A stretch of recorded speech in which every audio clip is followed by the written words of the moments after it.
बोधि श्री सिद्धेश्वर भगवान की जय। श्री सद्गुरुदेव भगवान की जय। श्री गुरु चरण सरोज रज निज मन मुकुर सुधार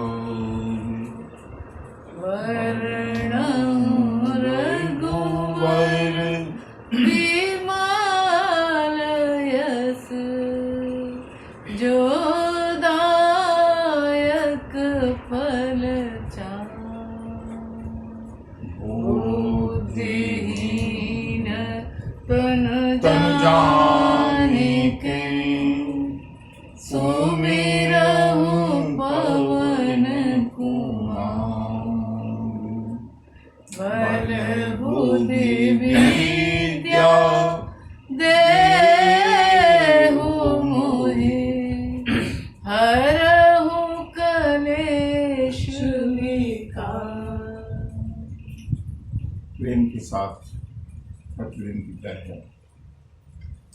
भगवान नाम संकीर्तन तत्पश्चात परम पावन श्री राम कथा की भागीरथी में स्नान करेंगे। हम लोग चलते हैं हरि नाम संकीर्तन। हरे राम राम राम सीता राम राम राम हरे राम राम राम सीता राम हरे राम राम राम सीता राम राम राम हरे राम राम राम सीता राम राम राम हरे राम राम राम सीता राम राम राम हरे राम राम राम सीता राम राम राम हरे राम राम राम सीता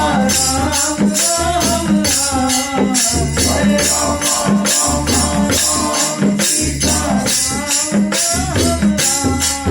हरे राम राम राम सीता राम राम राम हरे राम राम राम सीता राम राम राम हरे राम राम राम सीता राम राम राम हरे राम राम राम सीता राम राम राम हरे राम हरे राम राम राम सीता राम राम राम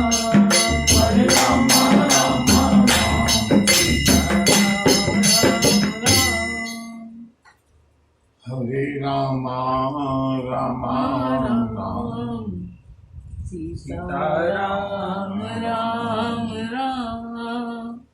हरे राम राम राम सीता राम राम राम पूरी श्यावर रामचंद्र की जय। बजरंग बली की जय। बाबा विश्वनाथ विश्वनाथ की जय। मंगल भवन अमंगलहारी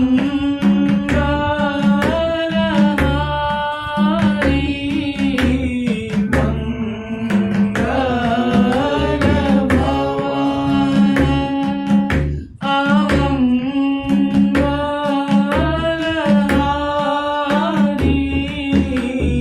प्रभु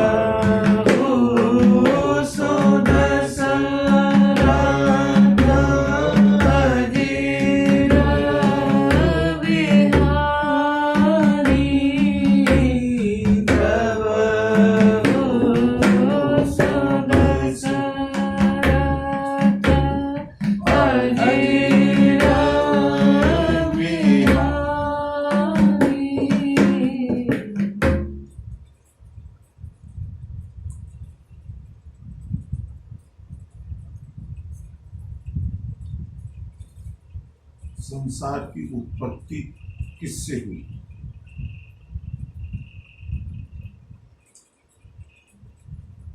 संसार की उत्पत्ति किससे हुई? बताओ। पंच महाभूतों को जाने दो, वो तो तत्व हैं।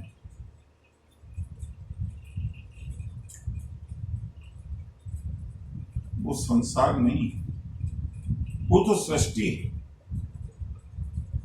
सृष्टि की उत्पत्ति पंच महाभूतों से हुई। सृष्टि की उत्पत्ति प्रभु ने की। सृष्टि हमको सुख या दुख नहीं देती है। सुख या दुख क्या देता है? संसार। सृष्टि प्रभु ने बनाई और संसार जो अपना संसार है, जिसको हम अपना संसार कहते हैं, उसको हमने बनाया।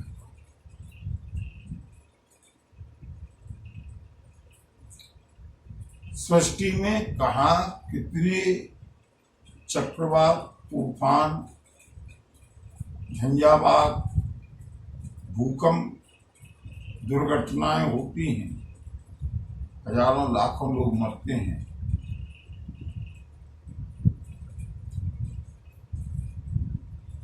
हमारे मन में कोई विक्षिप्तता नहीं,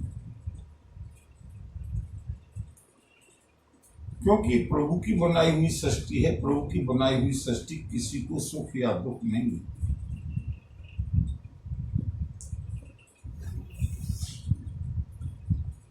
संसार बना है मन से।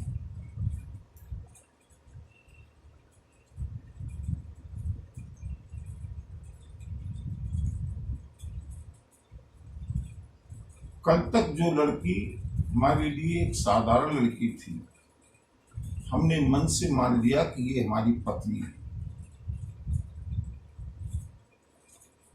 किसी भी लड़की को हमने मान लिया कि ये हमारी बहन है। किसी भी माँ को हमने मान लिया कि ये हमारी, किसी युवती को हमने मान लिया ये हमारी माँ है। किसी को हमने अपने मन से शत्रु मान लिया, किसी को हमने अपने मन से मित्र मान लिया।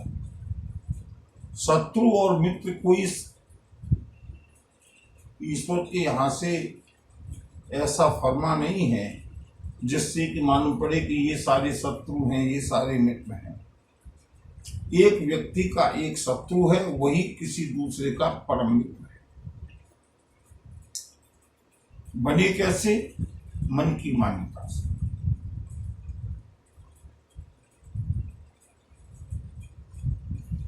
आज तक जो हमारा मकान है, जो फ्लैट है, जो गाड़ी है, उसको हमने मान लिया ये मेरा है। कल हमने उसको बेच दिया। जब तक हमारा था तब तक उसमें थोड़ी सी भी टूट फूट हमारे लिए कष्ट का कारण होती थी, लेकिन हमने बेच दिया दूसरे को, गाड़ी बेच दी दूसरे को। वही गाड़ी है, वही मकान है। अब उसमें क्या हो रहा है हमें कोई अंतर पड़ने वाला नहीं है, क्योंकि मन ने मान लिया कि ये मेरा नहीं। बंधुओं, ये सारी चीजें मैं केवल इसलिए कहना चाहता हूं, सिद्ध करना चाहता हूं, चिंतन के लिए एक विषय दे रहा हूं। जो भी कुछ है मन का बनाया।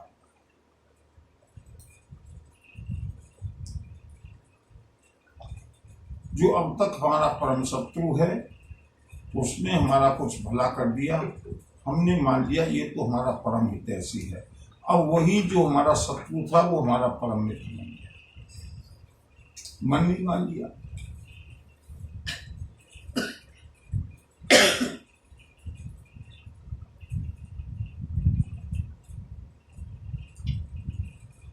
एक साधारण चलते फिरते व्यक्ति में, एक साधारण से बालक में और मेरे बालक में क्या अंतर है? दोनों बच्चे एक से हैं, लेकिन एक को मैंने मान लिया कि ये मेरा है वो मेरा संसार बन गया, और एक को मैंने मान लिया कि मेरा नहीं है, वो मेरे संसार से बाहर हो गया।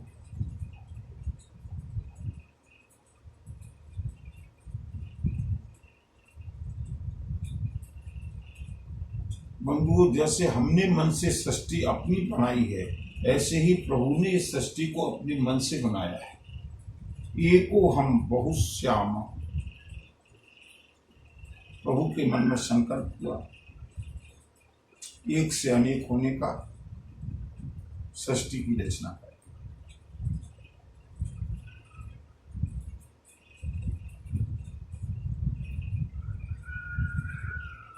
अब इस सृष्टि से हमको बाहर आना है। जो संसार हमने बनाया है, उस संसार से हमको बाहर निकलना है। कैसे निकलेंगे? जिस तरह से हमने मन से संसार को अपना माना है, उसी तरह से अब अगर हम अभ्यास करें कि संसार मेरा नहीं है। अब तक गलत फहमी में थे, व्यवहार उसी तरह से करना है कि ये मेरा है। किसी को यह महसूस न हो, ये अनुभव न हो कि इनके व्यवहार में परिवर्तन हो गया, लेकिन मन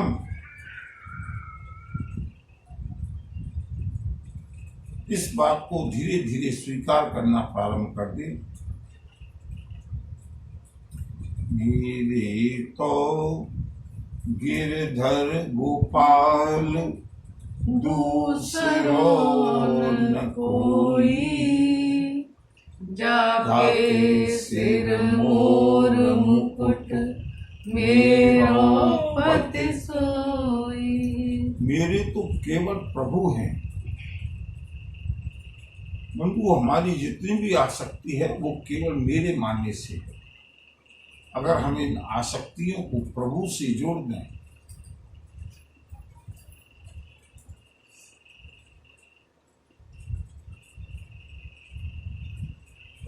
तात मात गुरु सखा सब विद हेतु मेरो, जो भी कुछ है मेरे प्रभु, और जिसके सब कुछ प्रभु हैं, बंधु विश्वास कीजिएगा,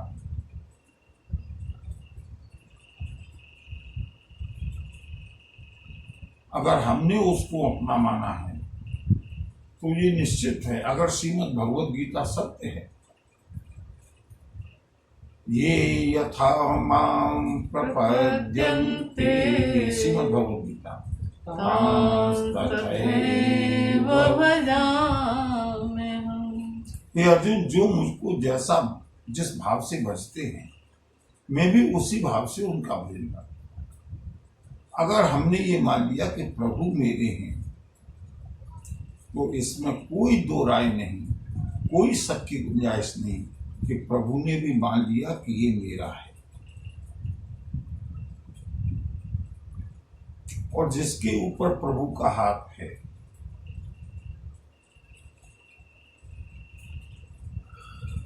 जिसको प्रभु ने अपना मान लिया, उसके लिए कुछ भी दुर्लभ नहीं है।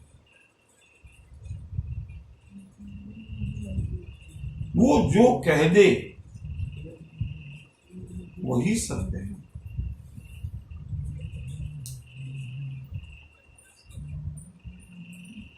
प्रभु श्री राम ने अंगद को अपना माना है, स्वीकार किया है, और अंगद ने प्रभु श्री राम को अपना माना है। यह तनय मम सम विनय बल, कल्याण प्रद प्रभु कीजिए। बाली ने अंतिम समय अंगद की बाह को पकड़ करके प्रभु को सौंपा है। बंधुओं, उस दिन से अंगद के लिए माता है तो पिता है तो सर्वस्व प्रभु श्री राम है, और प्रभु श्री राम के लिए जो भी कुछ है अंगद है। अब अंगद का प्रत्येक संकल्प प्रभु का संकल्प है। अंगद की कोई प्लानिंग नहीं थी, लेकिन अंगद ने अपना पैर जमा दिया रावण की सभा में। अपना प्रभाव दिखाने के लिए जमाया नहीं। संबोझे राम प्रताप कपिरूपा। श्री राम के प्रभाव को स्मरण करके मेरे प्रभु अंगद ने अपना पैर जमा दिया।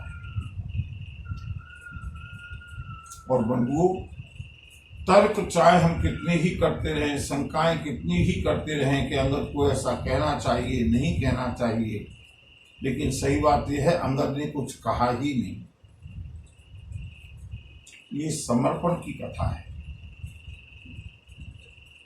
जो भी कुछ अंगद से कहलवाया गया प्रभु श्री राम ने स्वयं कहा।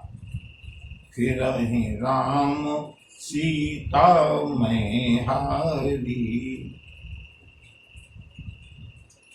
अंगद का संकल्प पूरा हुआ, रावण पराभूत हुआ, रावण लज्जित हुआ और भगवान शिव भगवती पार्वती से कहते हैं, देवी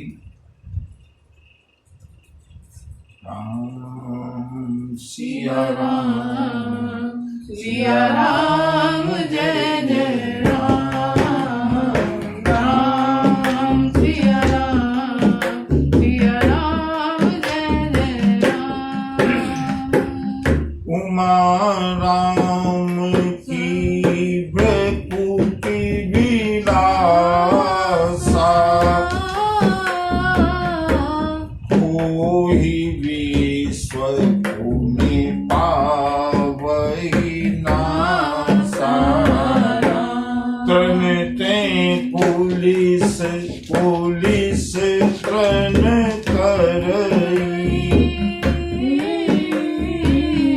तासु दूत तन कहो जे मिट रही राम। सिया राम, सिया राम जय जय राम, राम सिया राम, सिया राम जय जय राम। बंधु, मुझको तो यही राम कथा लगती है, यही राम कथा है।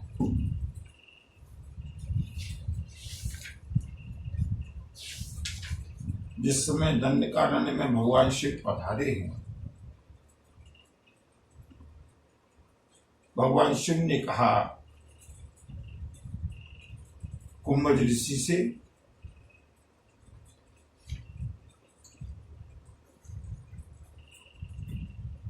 आप राम कथा सुनाइएगा। और बंधुओं, कुंभज ऋषि ने संपूर्ण राम कथा का गायन किया है। और राम कथा गायन करने के पश्चात फिर कुंभज ऋषि ने कहा, प्रभु अब इसका रहस्य मुझे समझाइए। जासु कथा कुंभज ऋषि गाई, और भगत जासु में मुनि सुनाई।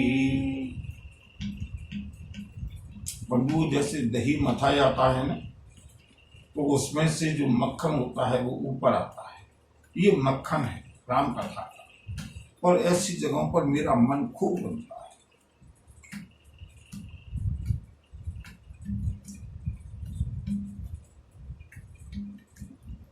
युद्ध कांड है, युद्ध प्रारंभ होगा। युद्ध को हम चाहें जितनी जल्दी कथानक के रूप में वर्णन कर सकते हैं। मेरा अनुमान है कि संभवतः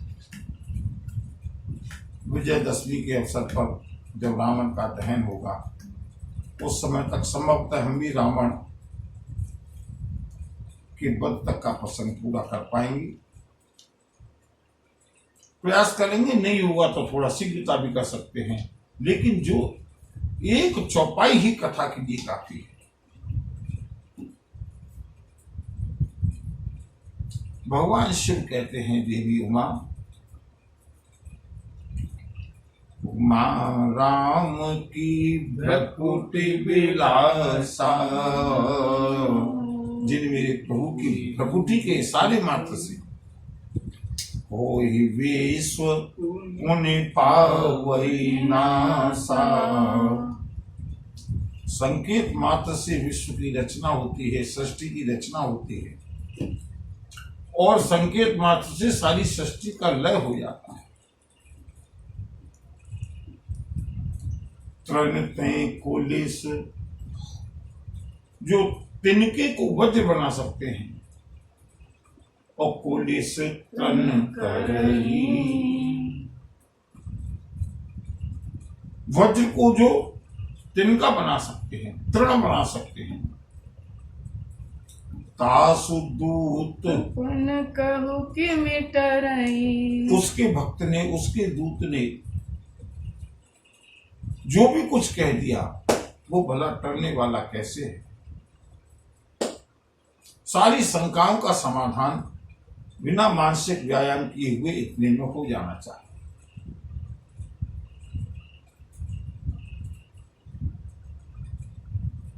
अंगद का विश्वास है प्रभु के प्रति, अंगद का निरंतर चिंतन है प्रभु के प्रति। रावण को बहुत समझाया है अंगद ने, रावण की समझ में नहीं आया। ये मद मथे प्रभु सुजस सुनायो,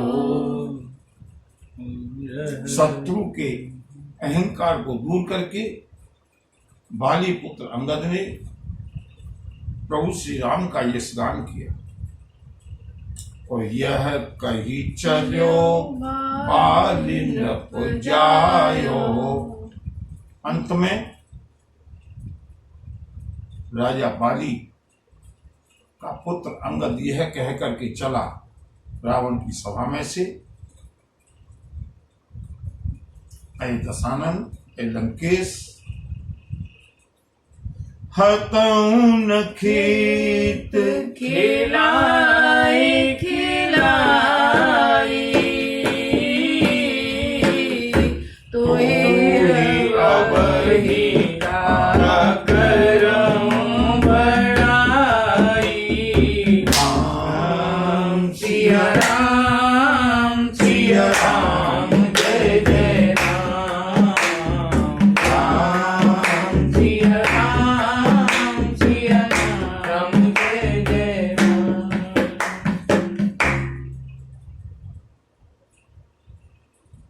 लंकेश, बहुत बातें मैंने कह दी, प्रभु का प्रताप तुमको दिखा दिया, अब तुमको समझाने से कोई लाभ नहीं। युद्ध अवश्यम भावी है, और ये सारी सभा में उपस्थित राक्षसों, ये लंका के नगर निवासियों, सुनो, जिस तरह से मैंने अपना पैर रोक करके प्रतिज्ञा की थी, उसी तरह से आज सारी लंका के बीच में यह प्रतिज्ञा करके जाता हूं। हतौन खेत खिलाई खिलाई, युद्ध भूमि में तुम लोगों को मैं खिला खिला करके मारूंगा।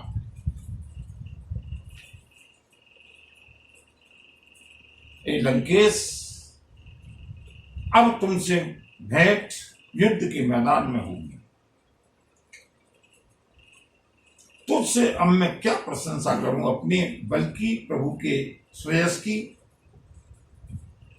ऐसा कहकर के अंगद जी ने प्रभु का स्मरण किया। सारी सभा के बीच में जोर से जयघोष किया, बोलिए सियावर रामचंद्र की जय, सियावर रामचंद्र की जय, सियावर रामचंद्र की जय। एक छलांग लगाई है अंगद जी ने, लंका के शिखर के ऊपर पहुंचे। ऐसा लगा जैसे रावण धराशायी हो गया। सारी लंका में जैसे मौत का सन्नाटा छा गया। पैर रोपने के बाद और अंगद का कौशल देखने के बाद रावण ने अपना सिर पकड़ लिया। ये तो बाली का ही पुत्र है।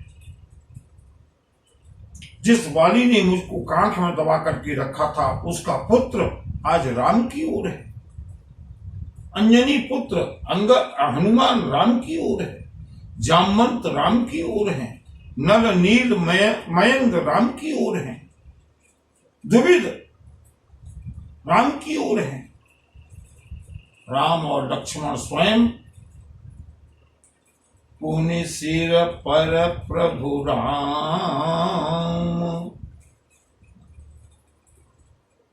रावण काल की कोटि सत जीत सकहीं संग।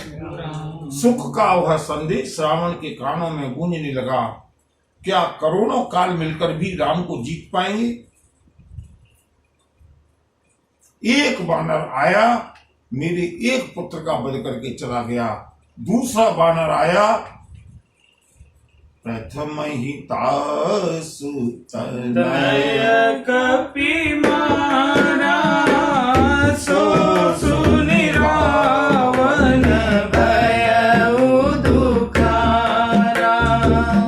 जातु दान अंगद पन देखी भय व्याकुल सब भय विशेषी। रावण सोचता है एक पुत्र का वध एक बानर ने किया, ये आया मेरे एक पुत्र का वध और कर गया। मेरे दो पुत्रों का वध तो युद्ध होने शुरू होने से पहले ही हो चुका।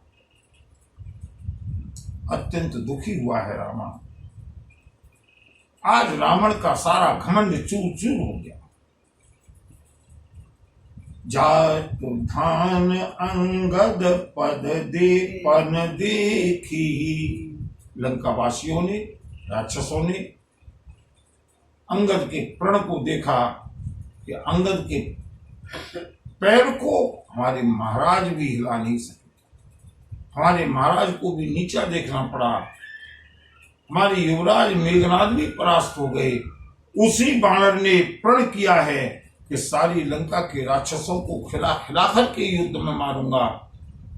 सबको अपने सिर के ऊपर मृत्यु नाचती हुई मंडराती हुई दिखाई दे रही।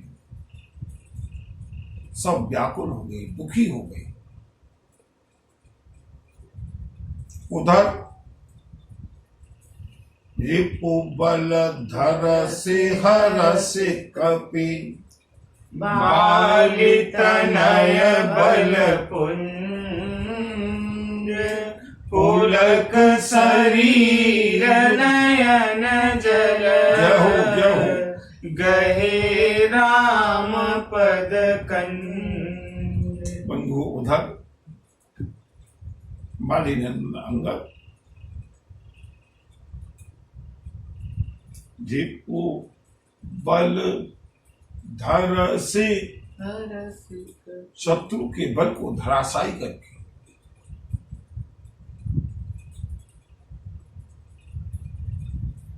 बल की राशि बाली नंदन अंगद हर्षि कपि हर्षित होकर की रावण को शोक में डुबा दिया, लंका को शोक में डुबा दिया और स्वयं हर्षित होकर के आए हैं प्रभु श्री राम के पास। और बंधु क्या जानते,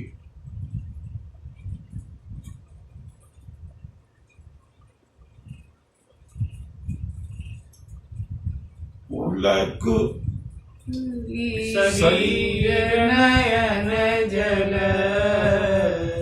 गहे राम पद कंज। रोमांचित होकर, पुलकित होकर के, हर्षित होकर के बाली नंदन अंगद प्रभु श्री राम के पास लौट करके आए। प्रभु श्री राम के आकर के चरणों को पकड़ा है। श्री राम अंगद से कुशल क्षेम पूछेंगे, लेकिन उससे पहले देखते हैं लंका का क्या हाल है। सांझ जाने 10 कंदर, भवन गयौ बिल खाय, मंदोदरी रावणहि, बहुरि कहा समुझाय। सांझ जाने, संध्या होती हुई देख करके, और पहली बार गोस्वामी जी ने रावण के लिए जिस शब्द का प्रयोग किया है, लंका जलने के बाद भी रावण बिलखा नहीं है, बिलखता नहीं है, लेकिन आज अंगद के पौरुष को देख करके भवन गयौ बिल खाय, बिलखता हुआ रावण, दुखी होता हुआ रावण अपने हाथ पैरों को पटकता हुआ इतना उदास होकर के अपने महल में लौटा है, मानो युद्ध का आज परिणाम घोषित हो। मंदोदरी ने देखा मेरे पति अत्यंत दुखी हैं। फिर से समझाने लगी मंदोदरी, कंत समूझे मन तजहु कुमति, सोहन समर तुम्हि रघुपति। मंदोदरी ने समझाना शुरू किया, स्वामी मन में विचार करके अपनी कुबुद्धि को छोड़ दो। तुम में और श्री राम में युद्ध शोभा नहीं देता। रावण के अंदर सब कुछ चला गया, लेकिन अहंकार नहीं है। रावण ने मंदोदरी को उठाकर कहा, मंदोदरी मैं तने तुमको ऐसे शब्द शोभा नहीं देते। मेरे और राम के बीच भला क्या बराबरी है? ऐसा क्या है राम के अंदर जो मेरे अंदर नहीं?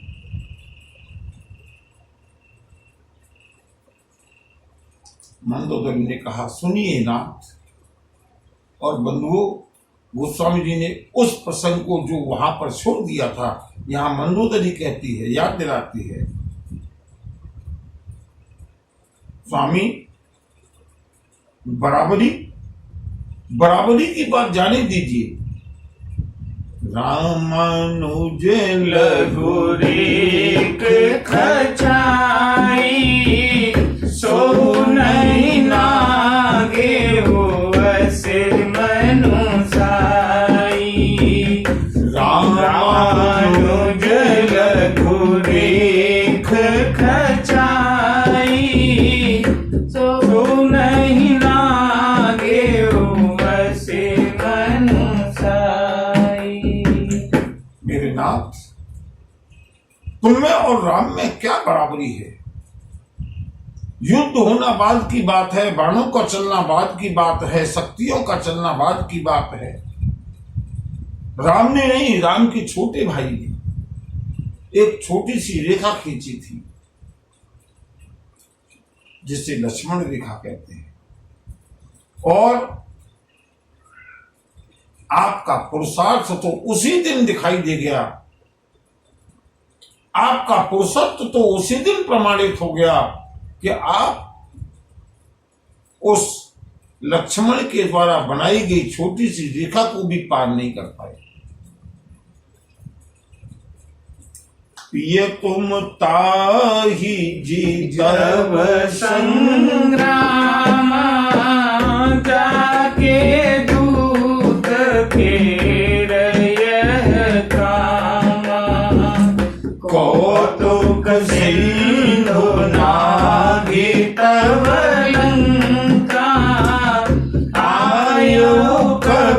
के हरि असंका रखवारे हरि विपिन उजारा देखत तो ही अक्षते ही मारा जाए सकल पुर कीने सिछारा कहाँ रहा बल गर्व तुम्हारा। मंदोदरी का जितना भी दायित्व है पूरा करती है और यही एक पत्नी का दायित्व है, भटके हुए पति को सही रास्ते पर ला।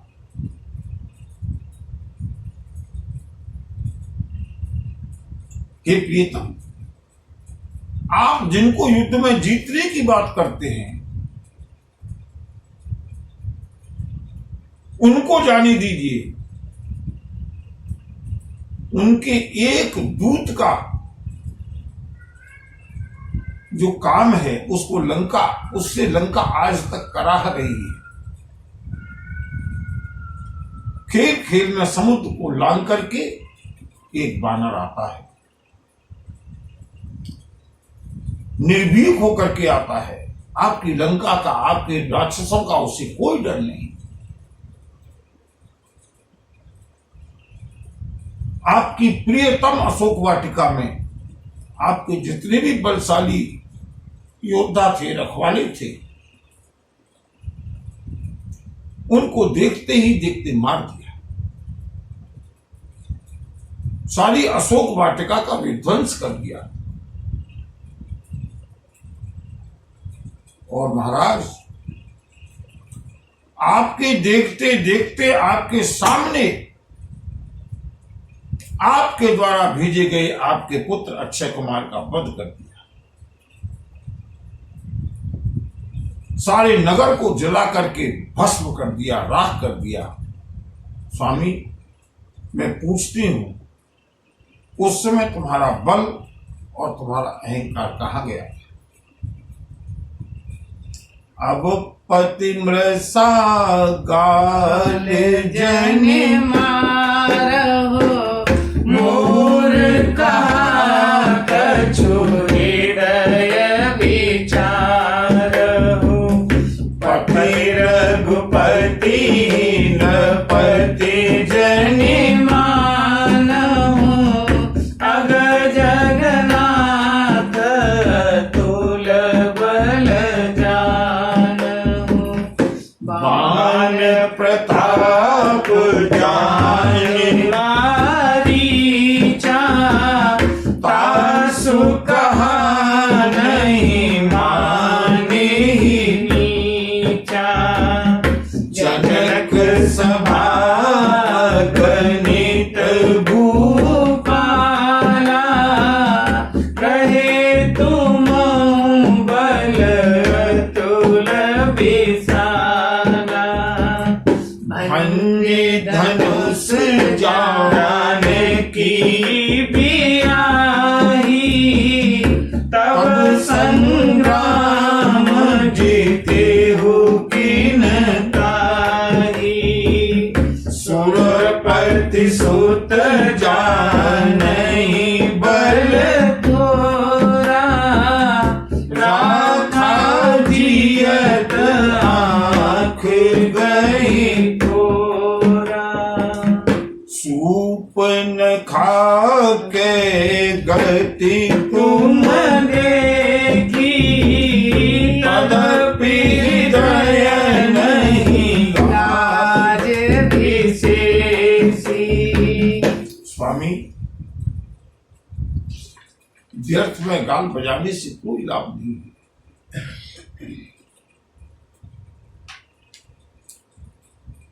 अब भी मन में ये विचार करो कि राम मनुष्य नहीं है। जिनके एक बाण के प्रताप को मारीच जानता है, मारीच जिनके एक बाण के प्रताप को जानता था, उसने भी आपको समझाने का बहुत प्रयास किया, लेकिन आपने उसकी बात को भी नहीं माना। खर दूषण और तीसरा, जैसे आपके समान बलशाली योद्धाओं को जिन्होंने देखते देखते विध्वंस कर दिया, वो राम मनुष्य नहीं हो सकते। और स्वामी, जहां तक तुम्हारे आमने सामने होने की बात है ना, जनक सभा अगणित भूपाला, महाराज जनक की सभा में हजारों राजा थे, अनगिनत राजा थे, और उस सभा में रही तुम हूं बल अतुल विशाला, अत्यंत बल के साथ आप भी उपस्थित थे। बंधुओं, याद रखिए, महाराज जनक की सभा में रावण और सहस्त्रबाहु दोनों थे।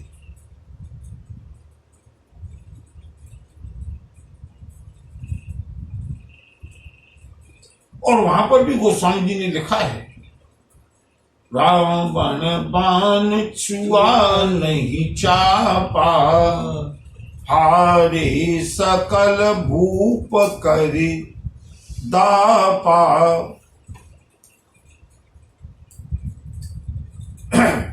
रावण का तो साहस ही नहीं हुआ शिव धनुष को उठाने का। मंदोदरी कहती है, उन हजारों राजाओं के बीच में आप भी अत्यंत बलशाली राजा के रूप में थे, लेकिन आपके रहते हुए भंज धनुष जान की बियाही, जिन श्री राम ने धनुष को तोड़ करके जानकी का विवाह किया, जानकी के साथ विवाह किया। स्वामी, मैं आपसे पूछना चाहती हूं, अगर आपको सीता चाहिए थी तो तब संग्राम जीतेऊ किन ताही। उसी समय महाराज जनक की सभा में श्री राम से युद्ध करके सीता को अपहरण करने की आवश्यकता नहीं पड़ती, सीता को बलात् छीन करके ले आते, मैं आपका स्वागत करती। वहां तो श्री राम के बल को, पराक्रम को, पौरुष को देख करके आप भी स्तंभित रह गए, चुपचाप वहां से लंका वापस चले आए। और अब उसी जानकी को चोरी से, कपट से ला करके आप अपने पराक्रम का बखान करते हो। महाराज, जिन श्री राम के बल को थोड़ा बहुत इंद्र का पुत्र जयंत जानता है, जिसको श्री राम ने आंख फोड़ करके जीवित रखा है,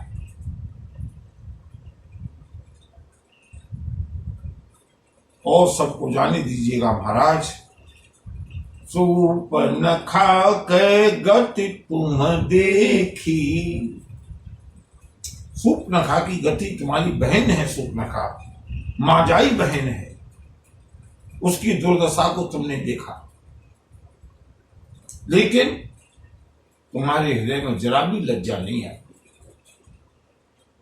बलि विराद खर दूस नहीं, लीला हत्यो कबंध, बाल एक सर मार्यो, तेजानहु दस कंध। ये प्राणनाथ, हे लंकेश, जिन श्री राम ने बध विराध का वध किया, खर दूषण का और तीसरा का वध किया, खेल ही खेल में कबंध का वध किया, ये सारे के सारे रावण के सेनानी थे, रावण के आतंकवादी थे, चाहे वो कबंध हो, चाहे विराध हो, बधि विराध खर दूसनहि, लीला हत्यो कबंध। और महाराज, आपको बंदी बना करके रखने वाले वानर राज बाली को जिन्होंने केवल एक बाण से मारा, बाली एक सर मार्यो, तेहि जानहु 10 कंध। मेरे स्वामी, आप उनके महत्व को, उनके पुरुषार्थ को समझिए। मंदोदरी समझाती जा रही है, लेकिन बंधुओं, आज रावण इतना अवसाद में है, इतना डिप्रेशन में है कि मंदोदरी के किसी भी प्रश्न का उत्तर नहीं दे रहा। आज रावण मंदोदरी को मुंह दिखाने के लायक नहीं।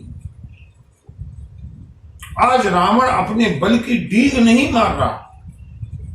आज रावण ये नहीं कह रहा, मंदोदरी चिंता मत करो, मेरे तो राक्षस वानर भालुओं को खा जाएंगे, मैं तो उन तपस्वियों को एक बाण में देखते देखते मार डालूंगा। आज रावण भयंकर डिप्रेशन में। मंदोदरी कहती आ रही है, रावण बैठ करके सुन रहा है अपराधी की तरह। मंदोदरी ने और प्रयास किया। जेहि जलनाथ बंधायु हेरा, उतरे प्रभु दल सहित सुबेला, कारुणी कंदिन कर तुल के तू, दूत पठाय तव हित हेतु। महाराज सुनिए, अब तक मैंने श्री राम के प्रभाव का वर्णन किया है। आप ये मत समझना कि मैं आपके प्रभाव को कम करके आंक रही हूं। आप अत्यंत बलशाली हैं, लेकिन मैंने जितने भी तर्क दिए हैं, मैंने जितना भी बखान किया है, आप बताइए, कोई अगर मिथ्या हो तो आप उसका प्रतिवाद कीजिए। जिन श्री राम ने खेल ही खेल में 100 योजन के समुद्र को बांध लिया, पूरी सेना के साथ जो सुबेल पर्वत पर आ पहुंचे हैं, यहां तक प्रभु श्री राम का प्रभाव है। लेकिन महाराज, मैं बलिहारी जाती हूं उन शत्रु राम के ऊपर, इतना परिश्रम करके 100 योजन के समुद्र को बांध करके उनकी पत्नी तुम्हारे यहां बंदनी है, यह सोच करके भी क्या स्वभाव है राम का। उन सूर्य कुल की ध्वजा धारण करने वाले श्री राम ने दूत पठायो तव हित हेतु।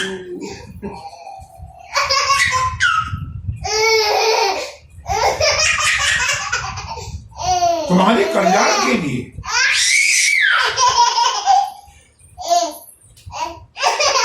अपने दूत को फिर से भेजा। अगर उनको तुमसे जरा भी द्वेष होता, जरा भी ईर्ष्या होती, जरा भी क्रोध होता, तो क्षत्रिय कुल शिरोमणि श्री राम अब तक तो लंका के ऊपर आक्रमण कर देना चाहिए, लेकिन नहीं, उन्होंने फिर एक बार दूत को भेजा है। क्यों? डर करके नहीं, तुम्हारे कल्याण के लिए। डरने का प्रश्न तो इसलिए नहीं है कि जो दूत भेजा अब उसकी करनी सुनिएगा। सभा मांझ जेहि अब बल मथा, करिबरूथ महु मृग पति जटा अंगद हनुमत अनुचर जाके रन बापुरे वीर अति बाके। महाराज, मैंने सुना है भरी हुई सभा में उन श्री राम के उस नए दूत ने भी आपके बल का भंजन कर दिया, आपको अपमानित किया। जैसे एक शेर हाथियों के झुंड में आकर के निर्भीक सबको आतंकित करके चला जाता है। विचार कीजिए राजन, हनुमान और अंगद जैसे जिनके अनुचर हैं, जिनके पास असंख्य वीर बांकुरों की सेना है, तेहि कह पिय पुनि पुनि नर कहू मुधा मान ममता मद बहू अह कांत कृत राम विरोधा काल दिवस मन उपज न बोधा।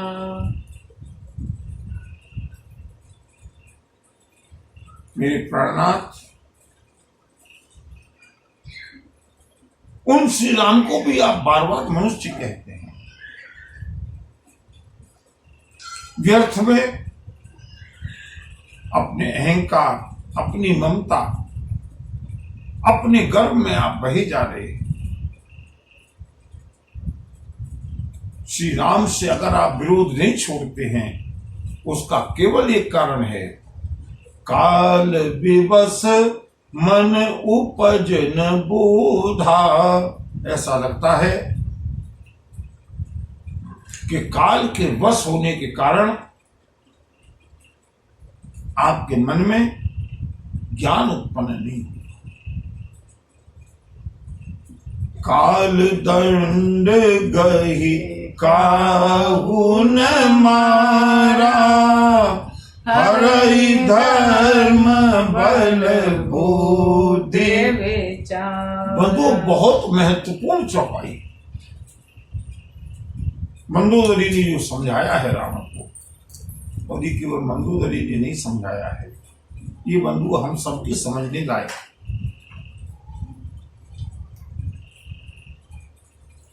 मंदोदरी कहती है,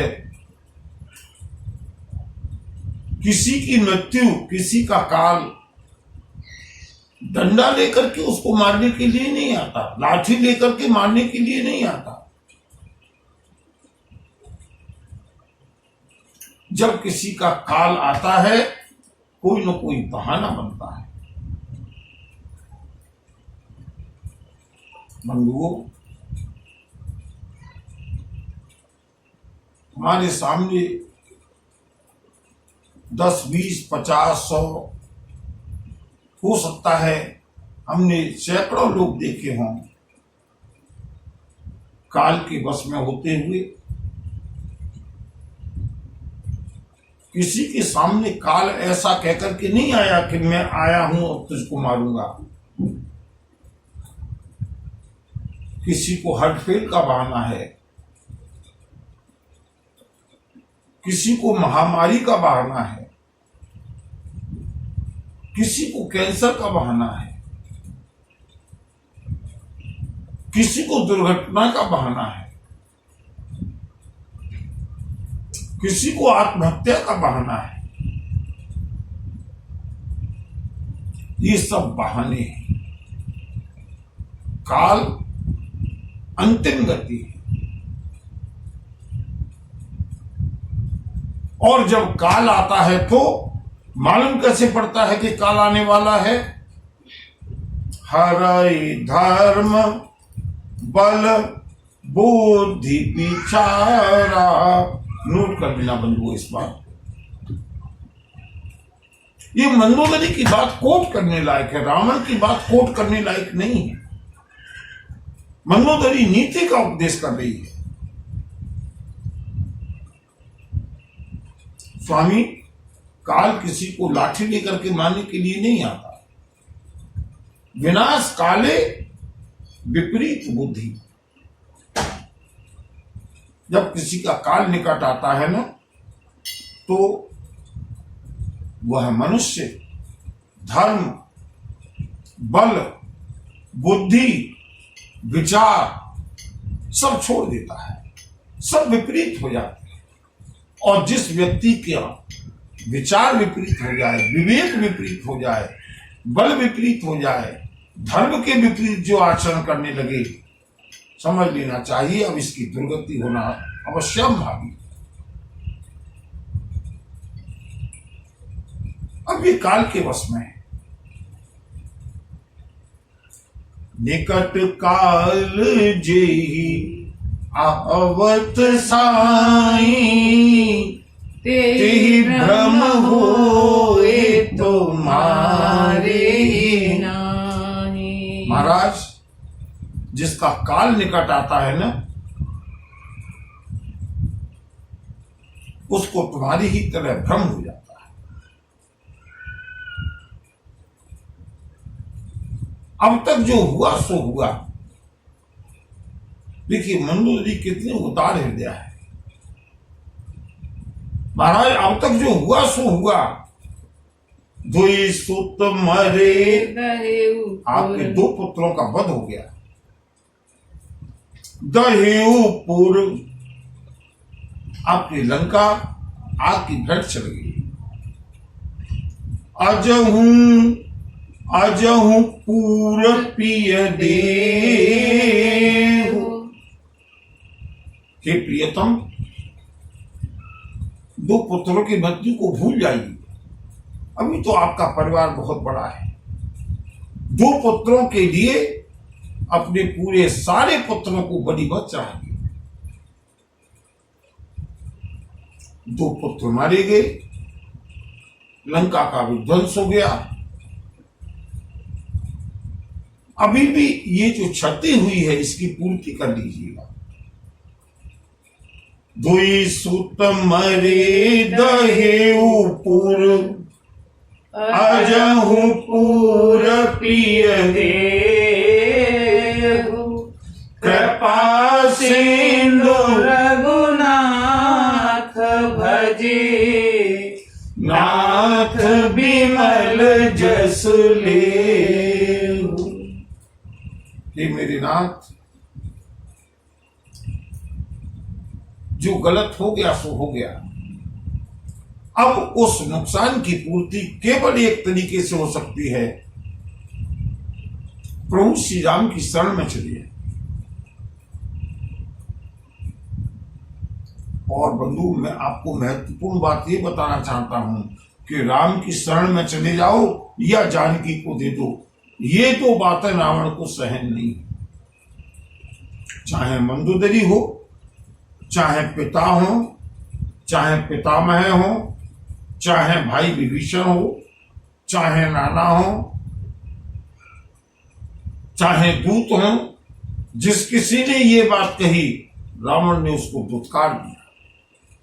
लेकिन आज मंदोदरी ने इतना लंबा भाषण दिया, रावण के पास कोई जवाब नहीं है। नारी बचन सुने विसिख समाना, समा गय उठे हो तभी गाना। भेंट जाए सिंहासन फूली, अति अभिमान त्रास सब भूली। अपनी पत्नी के बाणों के समान वचनों को सुनकर के रावण को चुभे तो बहुत, लेकिन उत्तर देने की स्थिति में नहीं है। पूरी रात मंदोदरी समझाती रही है रावण को, रावण सुनता रहा। सवेरा होते ही बिना कुछ कहे हुए रावण महल से